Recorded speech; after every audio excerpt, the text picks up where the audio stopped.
Hi, Gary here. This past weekend we had a family meeting. You say, well, what's that all about? Well, it was about really the estate plan that me and my wife have for our children, and now we're naming them as trustees and executors and agents for our powers of attorney, stuff that is very important for end-of-life considerations. And, not that I'm want to get out of here anytime soon, but we feel it's very important to communicate that earlier.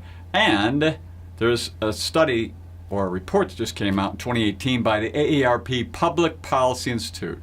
And that report says that 6.2 million, you heard that right, millennials are taking care of parents, in-laws, or grandparents. So it's coming.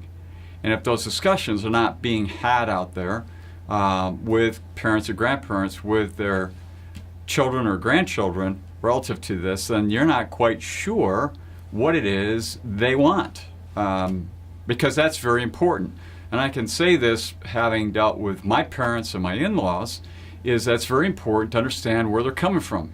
We really want to make sure that how they want to live their final years, whenever those happen, are the way they want it, not the way we want it, and we don't want to guess at it, and we don't want to have a lot of arguments over it. We don't want to be running down the roads trying to figure out who's doing what when. It can get really crazy, to the point that you could actually have your parent in a courtroom for living probate to be named their guardian because there's a fight over it. There's all sorts of other things that can go on in this arena, just not fun. So, it's important, maybe, and kind of tough if you're a child or grandchild, to kind of ask that parent or grandparent or in-law about their estate and the life, because people just don't want to talk about death. It's tough, and but very many times very necessary to make sure things go well and there's communication. And I've been asked before, what's the most important thing in a marriage and everything else, and I have always said communication. So we had our family meeting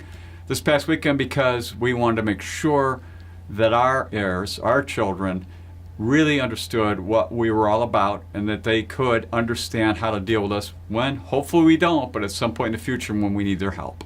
So until next time, enjoy.